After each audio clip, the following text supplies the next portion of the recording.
I need to mention about Aparna, a little girl here. 4.5 years ago, when she first came into the orphanage, she was on the streets for sale by her grandmother. You know, because she lost her mother first and then her father.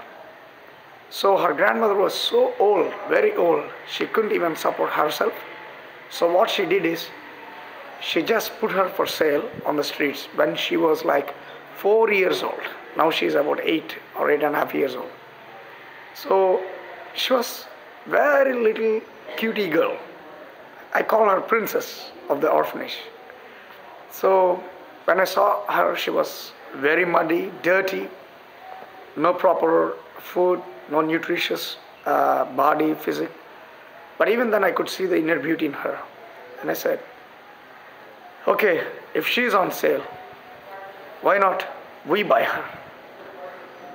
And we said to her grandmother, we sent one of our co-workers who is a pastor in that village, and we told him that we will inform this to the police.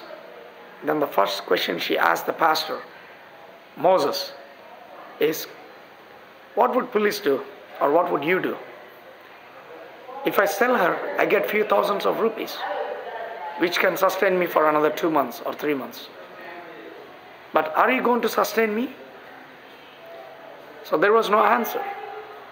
And she also asked the question, if I have her with me, she will die very soon because I can't feed her, because I'm in a state that I myself can't feed her, but how can I feed her? So he immediately rang me up and said, Pastor, this is the thing happening here. She's very serious that she needs something. So immediately I said, okay, we'll pay her the money she needs. So we bought her actually into the orphanage. And now she's in grade 4. 4 years, almost finished. So we bought her. And now you can see her, how beautiful she is. Wonderful girl.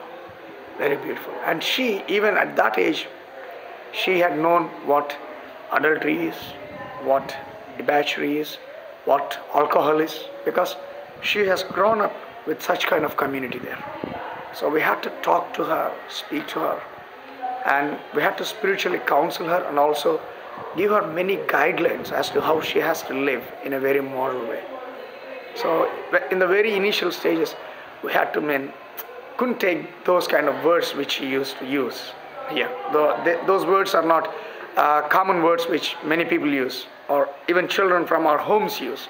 She was using so abusive words, so filthy language, and it took us about 1.5 years to see that she could come onto a track, normal life, a moral life. And even now, when we consider the cases of these girls and other girls, like Vinita and Sunita, who lost both of their parents, they have their own hurt in their lives. Many of them still, when we just pat them and say, how are you? How do you feel now? They immediately start bringing up tears in their eyes, and they say, we are happy, Daddy. Thank you for everything.